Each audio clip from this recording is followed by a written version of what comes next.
পদ্মা নদীর গভীরে বিস্তীর্ণ চর, সেই চরাঞ্চলের মাঝেই ফরিদপুরের সদরপুর উপজেলার দিয়ারা নারকেলবাড়ি ইউনিয়নের 10টি সরকারি প্রাথমিক বিদ্যালয়। প্রতিদিনই স্কুলে পৌঁছাতে জীবনের ঝুঁকি নেন 32 জন শিক্ষক। নদীর স্রোত, খাল, বিল আর কাদামাটি পেরিয়ে তাদের এই পথ চলা যেন নিত্যদিনের সংগ্রাম। খালগুলোতে নৌযান না পেলে সাঁতার কেটে বা কাদা ভেঙে স্কুলে যেতে হয় শিক্ষকদের।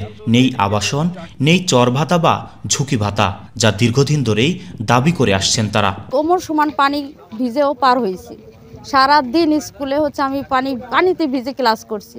যাইতে অনেক সময় লাগে আমাদের, দেখলো 2 থেকে প্রায় 3 ঘন্টা সময় আমাদের লাগে যায়। সব সময় সে নৌকা পাওয়া যায় না সঠিক মতো, 9টার জায়গায় হয়তো 9:30, 10টা বেজে যায়। কারণ এই বিদ্যুৎবিহীন স্কুলে আমাদের অনেক কষ্ট হয়। আমাদের আবাসন ব্যবস্থার মূলত কারণে এখানে শিক্ষকরা নিয়মিত থাকতে পারেন না। চরের শিক্ষার্থীদের মানসম্মত শিক্ষা নিশ্চিত করতে শিক্ষকদের যাতায়াত সুবিধা উন্নয়নের দাবি জানান অভিভাবকরাও। চতুর্দিক হলো নদী, এগো আসার অনেক কষ্ট। রাস্তাঘাট ঠিক নেই এখন বর্তমান, এখানে খালে পানি কেদা।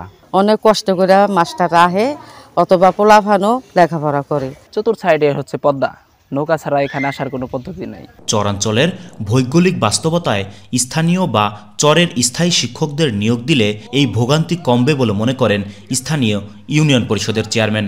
প্রাকৃতিক অবস্থার কারণে অনেক সময় আসতে পারে না। এই চরের জন্য আপনি চরের মধ্যে থেকে টিচার নিয়োগ দিতে পারলে আমাদের এই বাচ্চারা সবসময় তাদের শিক্ষক পাবে এবং ক্লাস নিয়মিত তারা করবে। এদিকে শিক্ষকদের দুর্ভোগের বিষয়টি স্বীকার করেছে স্থানীয় প্রশাসনও। প্রথমত এদেরকে মূল পদ্মা পাড়ি দিতে হয়। সেক্ষেত্রে যদি এই উপজেলার ওই ইউনিয়নের জন্য অন্তত চর ভাতার যদি অ্যারেঞ্জ করা যেত, তাহলে হয়তো তারা এই দিকটা একটু সাশ্রয়ী হতো। আর নৌকা, কাদা, খাল আর দুরন্ত স্রোতের সঙ্গে লড়াই করেই প্রতিদিন স্কুলে পৌঁছান এই নিবেদিত প্রাণ শিক্ষকেরা।